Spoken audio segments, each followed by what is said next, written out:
壁掛け編。エアコンは停止。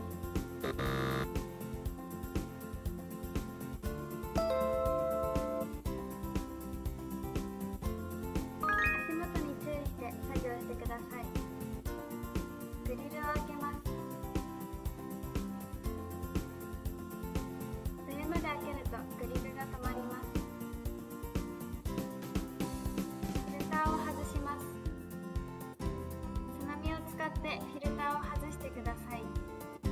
フィルターの取り外し方。カーブに沿ってフィルターが収納されています。フィルターがついているときはこのようになっています。レールに沿ってフィルターを剥がします。反対側も同じように外します。グリルの開け方、閉め方。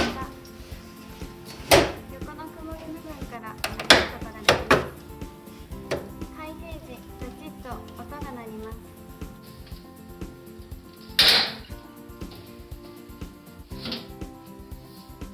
グリルを閉めるときにもカチッと音が鳴ります。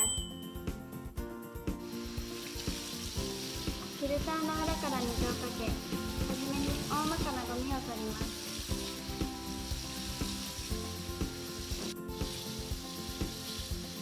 水圧はなるべく強めにして水を当てます。表側は上から下に沿って洗い流します。表面から水を当てると落ちきらなかったゴミがフィルターの中へ入ってしまいます。水が完全になくなるまで乾かし、フィルターを取り付けます。反対側も同じようにフィルターをつけます。取り外した時と同じようにレールに沿ってフィルターをつけていきます。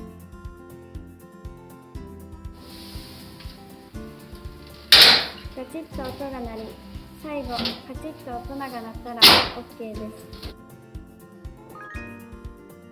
今回のまとめ。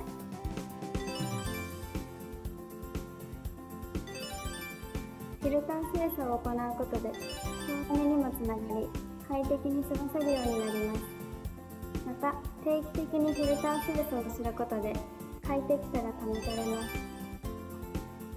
当社についている場合などは無理に行わず、専門業者へ依頼しましょう。個人で行う場合は動画を参考に安全面に注意してフィルター清掃を行ってみてくださいね。